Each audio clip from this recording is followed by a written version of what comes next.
बिस्मिल्लाहिर्रहमानिर्रहीम, अस्सलाम वालेकुम। आप सबका खैर मकदम है। आप देख रहे हैं प्रोग्राम स्पेशल रिपोर्ट। मैं हूं मीर हिलाल हांजुरी। मरकजी सरकार और जम्मू कश्मीर सरकार का दावा कि जम्मू कश्मीर में सलामती एतबार से सब कुछ ठीक ठाक है और यही वजह है कि यहाँ की इंतजामिया ने 28 तारीख से अब इंतखाबात कराने का फैसला किया है। ये डीडीसी चुनाव है और सरकार का मानना है कि इंतखाबात के जरिए जो पंचायती एक्ट है या जो पंचायती सर्विसेज है वो डोर स्टेप्स पर अब लोगों तक पहुंच जाएंगी। लेकिन इस सब के बीच जहां सलामती के दावे होम मिनिस्ट्री से लेकर जम्मू कश्मीर इंतजामिया कर रही हैं, वहीं उस एतबार से जम्मू के एक पुरफिजा इलाके में जहां अमन अमान भी था, नगरोटा इलाके में आज एनकाउंटर होता है और 4 मिलिटेंट वहां पे मारे जाते हैं।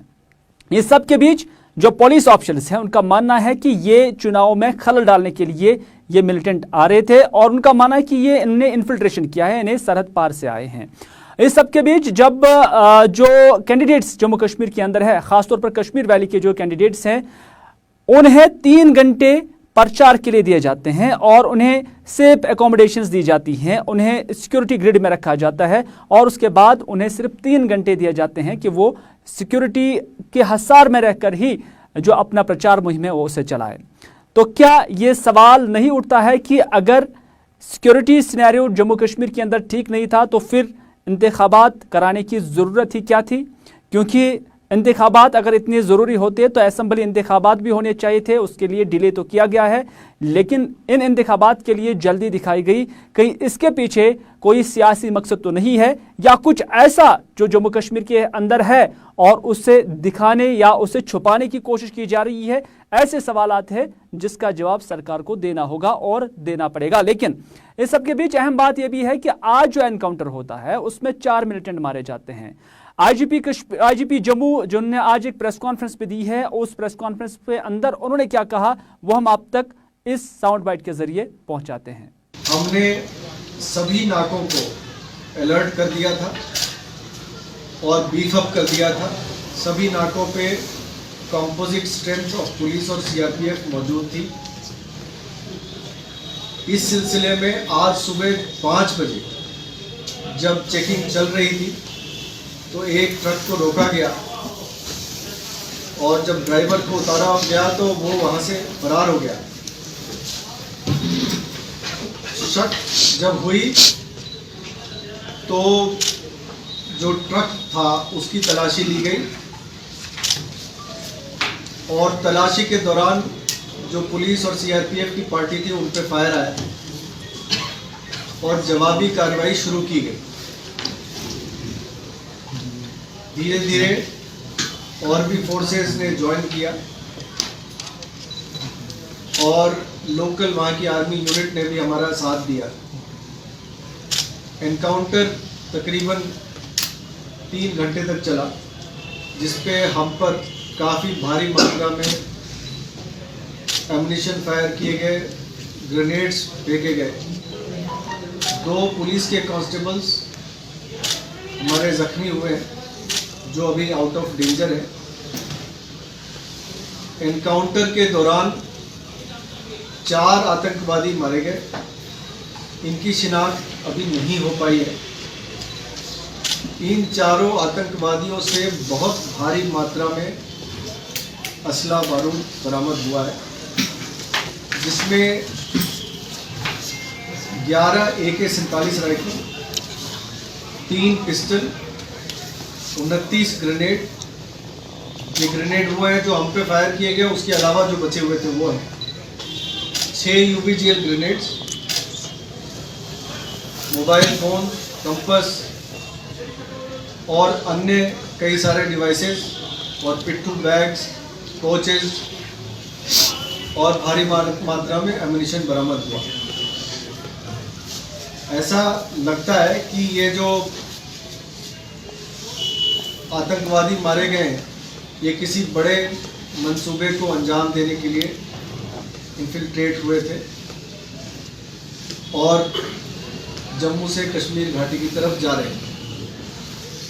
ऑपरेशन अभी जारी है, पूरे एरिया को सैनिटाइज किया जा रहा है और शीघ्र यातायात को खोल दिया जाएगा। नाज़रीन, आपने देखा आईजीपी जम्मू जो कि प्रेस कॉन्फ्रेंस कर रहे थे और उन्होंने कहा कि जो मिलिटेंट्स आए थे उनके कब्जे से 11 AK-47 राइफल, 3 जो पिस्तौल और उसके साथ साथ ग्रेनेड्स और भारी मिकदार में हथियार जो है वो लाए हुए थे और वो बरामद किया गया है और वो कश्मीर आ रहे थे। ये आईजीपी जम्मू का मानना है और उनका ये भी मानना है कि जो डीडीसी इलेक्शंस जम्मू कश्मीर के अंदर हो रहे हैं उसके अंदर रखना डालने की एक कोशिश हो सकती थी क्योंकि उन्हें इनपुट्स इस तरह के आते थे। ये तो जम्मू की प्रेस कॉन्फ्रेंस है। वहां पर आज सुबह ही जो एनकाउंटर हुआ सुबह 5 बजे के आसपास चला है। ड्राइवर और कंडक्टर अभी भी फरार है माना जा रहा है। और उसके बाद आईजीपी कश्मीर का क्या मानना है, पहले वो पॉइंट भी आप तक पहुंचाते हैं। चारों जो पाकिस्तानी को न्यूट्रलाइज कर दिया गया है और उनका मनसा इधर है कश्मीर में आके इलेक्शन में डिस्टर्ब करना था। तो किस तरह आपने इलेक्शन की बात की है? तो इलेक्शन पूरी हम लोग तैयारी कर रहे हैं। जेएनके पुलिस सिक्योरिटी फोर्स के साथ पूरी तैयार है। हम लोग के कैंडिडेट को सिक्योरिटी प्रोवाइड कर रहे हैं। कल से कैंडिडेट लोग अपने फील्ड में जाके कैंपेनिंग करना शुरू कर दिया है। कोई डरने की बात नहीं है कि हर एक कैंडिडेट को हम लोग एक कैंडिडेट को सिक्योरिटी प्रोवाइड करना मुश्किल है। कलेक्टिव सिक्योरिटी दे रहे हैं। हर एक को सिक्योरिटी एरिया में रखा जा रहा है। जब कैंपेनिंग करने जा रहे हैं तो उनके साथ डबल एस्कॉर्ट हम लोग दे रहे हैं और उनको एरिया को सिक्योर करके कैंपेनिंग करवा रहे हैं। देखिए, इलेक्शन हो 15 अगस्त हो 26 जनवरी हो या कोई वीआईपी विजिट हो तो उस टाइम में अप्रीहेंशन रहता है, लेकिन इसके लिए हम लोग तैयार हैं। तो नाज़रीन, आपने देखा आईजीपी कश्मीर विजय कुमार जो कि मीडिया से बात कर रहे थे। मीडिया के नुमाइंदों ने उनसे ये सवालात पूछे कि अगर जम्मू कश्मीर के अंदर इलेक्शन कराया जा रहा है, जो कैंडिडेट्स की शिकायतें हैं, क्योंकि कैंडिडेट्स बार बार कहते हैं कि उन्हें सिक्योरिटी तो दी जाती है, उन्हें जो सरकारी एकोमोडेशन दी जाती है, यानी बीरवा का कोई है तो उसे डेलगेट के अंदर जो है एकोमोडेशन दी जाती है और उसके बाद उसे 12 बजे निकलना है और 3 बजे वापस आना है। 3 घंटे का प्रचार मुहिम के लिए उसको वक्त दिया गया है और उस दौरान उन्हें सिक्योरिटी दी जाएगी। लेकिन अहम बात इन इलेक्शंस में यह भी नजर आ रही है कि एक साथ एक गाड़ी में जो कैंडिडेट्स है उन्हें उठाया जाता है और उसके बाद वो एक ही कॉन्स्टिट्यूंसी में प्रचार करने के लिए जाता है। हिंदुस्तान के अंदर मुझे नहीं लगता है कहीं पर इस तरह के इलेक्शंस नजर आ रहे हैं, लेकिन जम्मू कश्मीर में इस तरह के इलेक्शंस नजर आ रहे हैं। इस पर तनकीद भी काफी हो रहा है। साबिक वजीर आला जम्मू कश्मीर के और नेशनल कॉन्फ्रेंस के सीनियर लीडर जो उमर अब्दुल्ला है, उन्होंने भी आज एक तनकीदी ट्वीट किया है जिसमें उन्होंने कहा कि मौजूदा चुनाव काफी तंज और तनकीद का निशाना बन रहे हैं क्योंकि सरकार एक तरफ ये दावे कर रहे हैं कि जम्मू कश्मीर में सब कुछ पुरअमन है, सब कुछ सलामती से लेस है, लेकिन उसके बावजूद जो इस तरह के हालात बन रहे हैं तो ऐसा लग रहा है कि अब ये इंतखाबात तंज और तनकीद की वजह बन रही हैं। उमर अब्दुल्ला का पॉइंट ऑफ व्यू अपनी जगह, लेकिन आम लोग भी अब इस पर तनकीद करने लगे हैं कि अगर सरकार ये दावे कर रही है कि जम्मू कश्मीर के अंदर सब कुछ ठीक ठाक है तो फिर प्रचार के लिए एक कैंडिडेट को सिर्फ 3 ही घंटे क्यों मिलते हैं और उन्हें सेफ सिक्योरिटी और उसके साथ साथ एकोमोडेशन देने के लिए मीलों दूर क्यों बसाया जाता है? क्या वो अपनी बस्ती में नहीं रह सकता है जिस तरह आज तक रहते आया है? या सरकार खुलम खुला ये क्यों नहीं कहती है कि जम्मू कश्मीर के हालात अभी भी सिक्योरिटी पॉइंट ऑफ व्यू से हाइपर सेंसिटिव है, इंतहाई हसास है?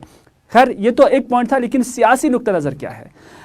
साबिक वजीर जो कि नेशनल कॉन्फ्रेंस के सीनियर लीडर भी हैं नासिर असलम वानी, उनका मानना है कि उन्होंने अपनी लाइफ में, अपनी ज़िंदगी में, अपनी हयात में पहली मर्तबा इस तरह के इलेक्शंस देखे हैं कि सरकार एक तरफ दावे कर रही है कि सब कुछ ठीक ठाक है और दूसरी जानिब अब कैंडिडेट्स को जैसे अरेस्ट किया जाता है। नासिर असलम वानी का मजीद क्या कहना है, आइए देखते हैं। कि लगभग सब जगह से यही शिकायत है कि जो बीजेपी और उनकी हिमायती जमातों के अलावा कैंडिडेट्स हैं उनको फॉर्म दाखिल करने के फ़ौरन बाद दूर जो है गवर्नमेंट अकोमोडेशंस में शिफ्ट किया जाता है। हद ये है कि मतलब अब मान लीजिए कल मेरे 2 कैंडिडेट हैं, जो एक बीरू का है, एक खां का, उनको वहाँ से उठा के डलगेट के किसी होटल में रखा है। 12 बजे उनको बोलते हैं आप यहाँ से चलिए कैंपेन के लिए, 3 बजे दोबारा रिपोर्ट कीजिए। 12 बजे भी कहते हैं जी एक जॉइंट गाड़ी आएगी, 6 कैंडिडेटों के लिए एक गाड़ी आएगी। कल तो मेरा ख्याल है 1-1.5 बजे तक आई नहीं, तो वो जा ही नहीं सके। आज भी वो सुबह से बोल रहे हैं जी 3 जगह उन्होंने प्रोग्राम रखा है अपनी कॉन्स्टिट्यूंसी में, लेकिन ना उनको सिक्योरिटी दी जा रही है, ना वो गाड़ी ले जाने के लिए आ रही है। इस किस्म का इलेक्शन हमने देखा नहीं। इसमें 2 चीज़ें हैं। अगर सिक्योरिटी का इतना कंसर्न है, इतनी सिक्योरिटी के हालात ख़राब हैं, तो फिर इतने बड़े दावे करके ये इलेक्शन करने का मकसद क्या है? और अगर वो नहीं है, फिर हमारी जहन में आता है कि ये सब एक्सरसाइज और ये सब कोशिश की जा रही है इन इलेक्शंस को इन्फ्लुएंस करने के लिए। सिर्फ उन जमातों को जो है फ्री एक्सेस दी जा रही है, सिक्योरिटी मुहैया की जा रही है, गाड़ियाँ दिए जा रहे हैं जो नॉन बीजेपी हैं और जो उनके अपनी हिमायती हैं, जैसे वो किंग्स पार्टी है, उनके साथ जो चल रहे हैं लोग, उनके छोटे छोटे वर्करों को भी फैसिलिटी दी जा रही है। ऐसा इलेक्शन तो आज तक हमने देखा नहीं। चलो, नासिर असलम वानी ने अपनी इस बाइट में ये भी कहा है कि जहां एक तरफ ये मजाक हो रहा है तो दूसरी जानिब उनका मानना है कि ये पर्टिकुलर एक पार्टी को जीत दिलाने की कोशिश भी हो सकती है, या उस पार्टी की जो हमख्याल जमाते हैं उन्हें भी जिताने की कोशिश और साजिश हो सकती है, या कि फिर सरकार अपना फेलियर जो है उसको छुपाने की कोशिश कर रही है। लेकिन पीडीपी का क्या पॉइंट ऑफ व्यू है? साबिका एमएलसी और पीडीपी के सीनियर लीडर खुर्शीद आलम ने भी गुलिस्तान न्यूज़ के साथ बात की। खुर्शीद आलम का मानना है कि पहले ही ये फैसला जो है उजलत में, जल्दी में उठाया गया है, किसी भी पार्टी को जो है ऑन बोर्ड नहीं लिया गया है, किसी भी पार्टी से कोई सलाह मशवरा नहीं किया गया है, जो कि हिंदुस्तान की जमहूरियत की रीत और रिवाज रही है। लेकिन इस सब के बीच या तो पीडीपी या नेशनल कॉन्फ्रेंस को हराने की कोशिश की जाती है, जो कि एक अलायंस की सूरत में आया है, और भारतीय जनता पार्टी और उसके हमख्याल जो कैंडिडेट्स हैं उन्हें जिताने की कोशिश की जाती है, या कि फिर सरकार को अपना failure security point of view से एक्सेप्ट उन्हें करना चाहिए, क्योंकि उनका भी मानना है कि उन्होंने अपनी जिंदगी में इस तरह के चुनाव पहली बार देखे हैं। डीसी के इलेक्शन जो हो रहे हैं, एक तो उजलत में फैसला लिया है गवर्नमेंट ने without consultation of the political parties, regional political parties, किसी के साथ मशावरत नहीं की गई, मशवरा नहीं किया गया, कोई राय नहीं ली गई, ठोसा गया। और राइट, अब इलेक्शन अनाउंस हो गए और अल्लाह का करम ये हुआ कि गुपकार अलायंस ने, जेपीडी ने फैसला लिया कि हम पार्टिसिपेट करेंगे। अब आप देख लीजिए इसमें कितनी रोड़े अटकाए जा रहे हैं। Either they feel threatened of this alliance, peoples alliance, तो साफ जाहिर है घबरा गए हैं। तो आप देख लीजिए जो भी हमारा अलायंस का या जो भी आज़ाद उम्मीदवार फॉर्म नामजदगी दाखिल करता है, उसी वक्त उसको you can take it as a गिरफ्तार किया जाता है, उसको एक होटल में बंद किया जाता है, डंप किया जाता है, और 5-5, 6-6 कैंडिडेट्स को एक साथ एक दिन में कहते हैं कि हम आपको पुलिस कस्टडी में इलाके में ले जाएंगे। They have been arrested virtually, कोई कंपेनिंग की इजाज़त नहीं दी जा रही है। मैं समझता हूँ कि जमहूरियत का कत्ल हो रहा है, आज़ादी राय का कत्ल हो रहा है, इंतखाबी मंशूर चलाने का, फैलाने का, लोगों तक पहुँचने का, आउटरीच में जितने रोडे अटकाए जा रहे हैं, साफ जाहिर है कि एक मखसूस तबका फ़िक्र को, एक सियासी प्लेटफार्म को तरक्की करने की कोशिश कर रही है, उनको आगे बढ़ाने की, उनको तमाम तर फैसिलिटीज़ दी गई हैं। और हमारे जो लोग हैं, जो आज़ाद हैं या हमारी अलायंस के जो उम्मीदवार हैं, उनको डंप कर दिया जाता है, गिरफ्तार कर दिया, होटल में बंद कर दिया जाता है। They are not allowed to move into their constituencies to talk to their people. So I fail to understand ये किस किस्म की ये जो जमहूरी तमाशा बनाया गया है, ये क्या हो रहा है। If they are feeling threatened, they should withdraw. उनको वो इलेक्शन ही उनके हाथ में है, हुकूमत उनकी है। अगर लोगों तक पहुंचने की इजाज़त नहीं दी जा रही है उम्मीदवारों को, तो ये कौन सा तरीका है जमहूरियत का। नाज़रीन, आप देख रहे हैं प्रोग्राम स्पेशल रिपोर्ट, और स्पेशल रिपोर्ट में हम बात करते हैं जम्मू कश्मीर की सिक्योरिटी की, जम्मू कश्मीर में इलेक्शंस की, और जम्मू कश्मीर में सरकारी दावों की, सलामती की, जो कि मरकजी सरकार से लेकर जम्मू कश्मीर सरकार बार बार करते आई हैं। और इस तरह के दावे हम देखते हैं कि अक्सर अखबारात की सुर्खियां भी बटोरती आई हैं। लेकिन आज ये चुनाव जो है, ये इम्तिहान की घड़ी सिक्योरिटी एजेंसीज के लिए भी हैं, सरकार के लिए भी हैं, क्योंकि और सबसे बड़ा जो ये इम्तिहान है ये जमहूरियत के लिए भी है, क्योंकि एक कैंडिडेट भले ही इधर उधर करके सिक्योरिटी हसार में रहकर प्रचार भी चला सकता है, जीत भी सकता है, कोई हार भी सकता है, लेकिन क्या जमहूरियत की जीत हो सकती है? क्योंकि जमहूर का मतलब यही है कि जब आप इलेक्शन कराएंगे तो लोगों की पार्टिसिपेशन कितनी रहती है। कोई कैंडिडेट 1 वोट से भी जीत सकता है, कोई 1 वोट से हार सकता है, कोई 100 वोट से जीत सकता है, लेकिन जमहूरियत तभी जीत सकती है जब इसमें 70% से ज़्यादा वोट पड़ेंगे। और वो इम्तिहान अब सरकार के लिए है कि क्या वो वाकई जमहूरियत की जड़ें जम्मू कश्मीर के अंदर अपनी कारकर्दगी से, अपनी पॉलिसीज से मजबूत करने में कामयाब हो गई हैं। ये सरकार के लिए भी अब एक बड़ा इम्तिहान है। लेकिन इस इम्तिहान के बीच जो DGBSF है, उनका मानना है कि सरहद पार से कोशिशें हो रही हैं इन्फिल्ट्रेशन की, और आज का मौसम, आज का सीज़न काफ़ी मौजू होता है इन्फिल्ट्रेशन के लिए। और उनका ये भी मानना है कि एक तरफ जहां एक इलेक्टोरल एक्सरसाइज या डेमोक्रेटिक एक्सरसाइज जम्मू कश्मीर के अंदर होता है, वहीं पर एक चैलेंज इन्फिल्ट्रेशन को रोकना भी है। ताहम उनका मानना है कि बॉर्डर सिक्योरिटी फोर्सेस, जो फ्रंट लाइन वॉरियर्स हैं, वो अपने मुल्क की सुरक्षा के लिए, उसके तहफ़्फ़ुज़ के लिए आज तक भी कुर्बानी देती आई है और इसके बाद भी कुर्बानी देती रहेगी। और उनका मानना है कि वो किसी भी तौर पर यहाँ की सलामती को बरकरार रखने में अपना रोल अदा करके ही रहेंगे। See, we are the first line of defense and we are committed to protect the country. We are determined to protect the country and we are fully prepared to face any challenges on this. There are attempts to push in the militants in our country, and particularly this period is very suitable for such activities. So all the counter measures we are taking are very effective, and we are, as DGBSF, I can tell you, we are committed to foil such attempts and we will tackle the situation. नाज़रीन, इससे पहले जो DG BSF है उनसे पहले आपने IGP Kashmir की वो बाइट सुनी जिसमें उन्होंने कहा था कि एक एक शख्स को या एक एक कैंडिडेट को सिक्योरिटी देना सिक्योरिटी एजेंसीज के लिए अभी मौजू नहीं है, बल्कि इतना भी कहना उनका कि एक चैलेंजिंग था। लेकिन डिप्टी कमिश्नर बारामूला जीएन यतू के साथ हमारे साथी सैयद फारूकी ने बात की। उनकी नोटिस में भी इस तरह की शिकायतें आई हैं, क्योंकि बारामूला से लेकर दीगर अजला में भी इस तरह का सिनेरियो बना हुआ है कि अब जो कैंडिडेट्स हैं वो शिकायतें कर रहे हैं कि उन्हें मुकम्मल सिक्योरिटी के साथ साथ वो जो प्रचार का एक्सरसाइज है वो करने के लिए जो है मौका फराहम नहीं किया जाता है, क्योंकि उन्हें लगता है कि जैसे उन्हें अरेस्ट किया गया है। डिप्टी कमिश्नर बारामूला जीएन यतू का मानना भी है कि हर किसी इंडिविजुअल के लिए सिक्योरिटी देना सिक्योरिटी एजेंसीज के लिए एडमिनिस्ट्रेशन के थोड़ा चैलेंजिंग है, लेकिन जो कुछ भी हो सकता है वो एडमिनिस्ट्रेशन उन्हें फराहम कर रही है। जो बात बताई गई, मैं बाकी डिस्ट्रिक्ट की तो बात नहीं करूंगा, लेकिन हमारे यहाँ बारामूला डिस्ट्रिक्ट में अगर आप देखेंगे इस वक्त तक जो हमारे प्रोटेक्टेड एकोमोडेशन में जो जिन लोगों ने वॉलंटरीली ऑप्ट किया है कि वो प्रोटेक्टेड एकोमोडेशन में रहेंगे, एक तो हमने हर 5 कैंडिडेट्स के लिए एक एक गाड़ी डेडिकेटेड रखी है और इस वक्त 8 गाड़ियाँ हमारी जो है जो कैंडिडेट्स ऑलरेडी है उनके लिए जो है 8 गाड़ियाँ हमने अवेलेबल रखी है। पुलिस के साथ ऑलरेडी ये टाइप हो गया कि वो रोटेशन बेसिस पे अल्टरनेटिव डे पे या जब भी उनको कंपनी के लिए जाना होगा वो उनको बाज़ाब्ता तौर जो है पुलिस प्रोटेक्शन साथ दे देंगे जिस वक्त भी उनको ज़रूरत पड़ेगी और जहाँ जाने की ज़रूरत पड़ेगी, क्योंकि सिक्योरिटी सिचुएशन को देख करके भी कैंडिडेट्स की सेफ्टी भी ज़रूरी है।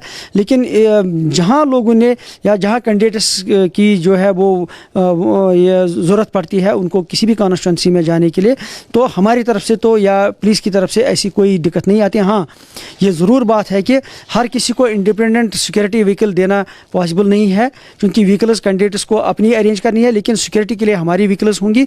उसके लिए थोड़ा रोटेशन एक हमने इसको पुलिस के साथ वर्कआउट किया हुआ है, बट जितना उसको हमारी तरफ से सपोर्ट चाहे, पुलिस की तरफ से सपोर्ट चाहे, वो ज़रूर मिलेगा। कैंडिडेट्स को व्हीकल्स तो प्रोवाइड करनी है। आपने कहा कि आप हर एक कैंडिडेट को 5 कैंडिडेट को एक गाड़ी देते हैं। ये एक सवाल उभरा है कि एक कैंडिडेट जो है 5 कैंडिडेट एक दूसरे के अपोजिट है, एक ही गाड़ी में जाके कंपेनिंग करना? नहीं, वो हमने नोडल ऑफिसर जो बनाए हुए हैं।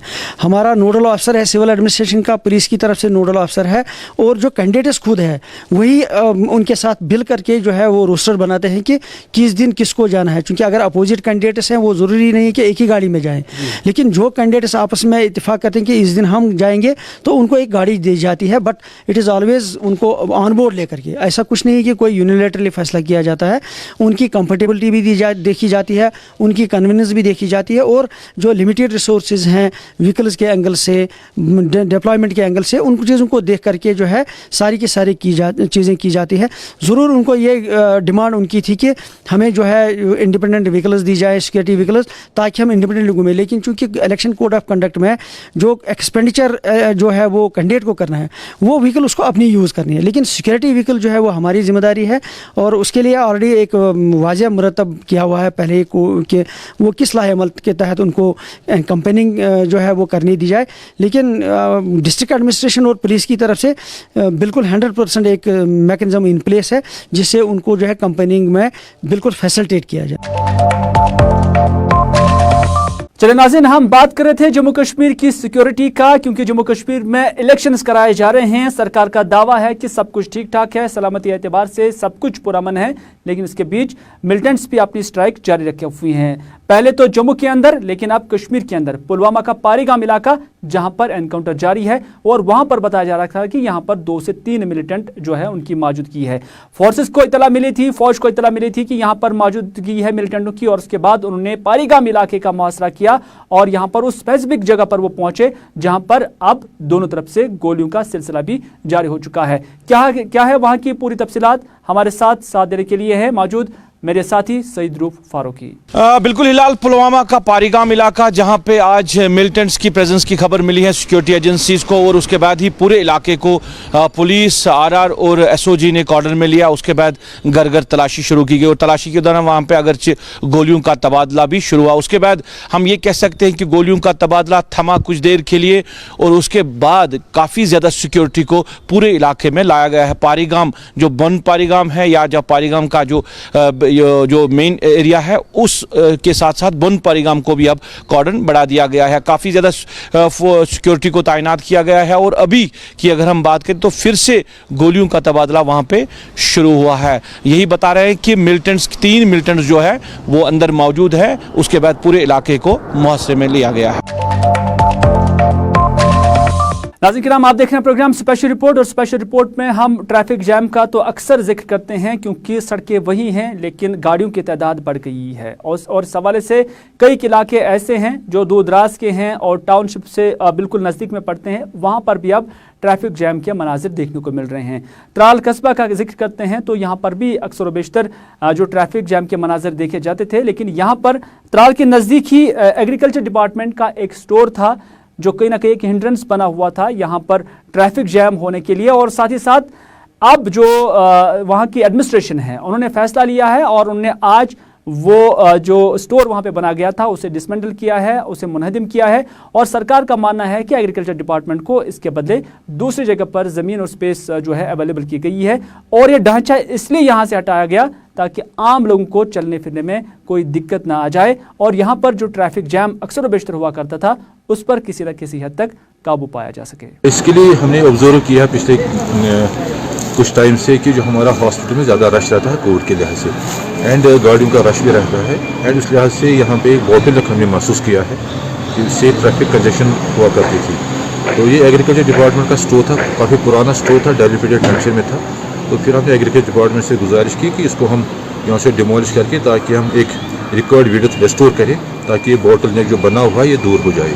तो एग्रीकल्चर डिपार्टमेंट हम बड़े मशहूर हैं कि उन्हें हमें हमारी रिक्वेस्ट को कंसीडर करके कि हमने आज एक्शन ली है। इसमें हमारा R&B डिपार्टमेंट साथ था, हमारे म्यूनसिपलिटी के एग्जीक्यूटिव अफसर साहब उसका भी टीम था, एंड एग्रीकल्चर के साथ साथ हमारा रेवेन्यू भी था। तो आज हमने डिमोलिश की है और मुझे लगता है कल से हम जो बाकी जो एरिया हमें ऑक्यूपाई हुआ है रोड के लिहाज से उसको भी हम मेटल करके ताकि एक अच्छी सी रोड बन के एक रिक्वायर्ड विड्थ हमें रेस्टोर हो जाए। एंड साथ ही साथ हमने एग्रीकल्चर डिपार्टमेंट को करीबन 3 कनाल की ज़मीन हमने इनको दी है इधर हमारे इरिगेशन डिवीज़न के पीछे, एक अच्छी लैंड इनको दी है क्योंकि हम चाहते हैं कि एक अच्छा डिपार्टमेंट, एक अच्छी सब ऑफिस एस्टेब्लिश करने के साथ साथ एक हमारी वेजिटेबल नर्सरी भी एस्टेब्लिश हो जाए। तो मुझे लगता है आने वाले टाइम में एग्रीकल्चर डिपार्टमेंट का एक अच्छा एक इफेक्टिवनेस हो जाएगी, हमें वेजिटेबल नर्सरी भी यहाँ पे अवेलेबल हो एंड साथ ही साथ इनका अच्छा ऑफिस भी आने वाले टाइम में वहाँ पे एस्टेब्लिश हो जाए।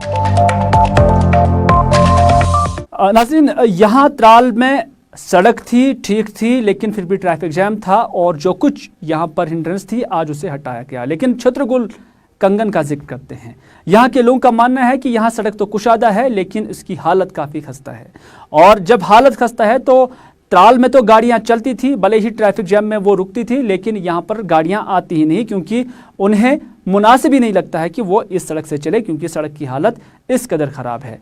वहाँ के लोगों का मजीद क्या कहना है, आइए उन्हीं की जुबानी सुनते हैं। मसला ये है कि जो कशनबल से छतरगुल तक रोड है उसकी हालत बिल्कुल खस्ता है। यहाँ कोई आता नहीं, न यहाँ रोड को पूछते हैं।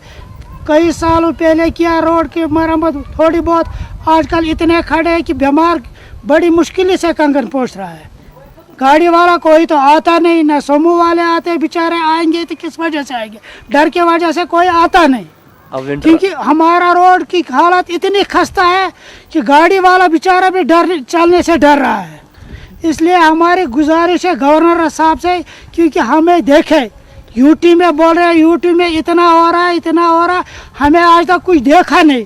सबसे पहले हमारे रोड की हालत देखो, बाकी तो छोड़ दो। अब विंटर आने वाला है, हम लोग बिल्कुल परेशान है। कोई बीमार होगा, कोई डिलीवरी होगा, उसको कोई गाड़ी वाला तो उठाएगा नहीं, क्योंकि हमारे रोड में इतने गड्ढे। छतरपुर से है, वहाँ से रोड की शिकायत आ रही है और मैंने खुद भी देखा, तहसीलदार सभी मेरे साथ जाते रहते हैं तो है।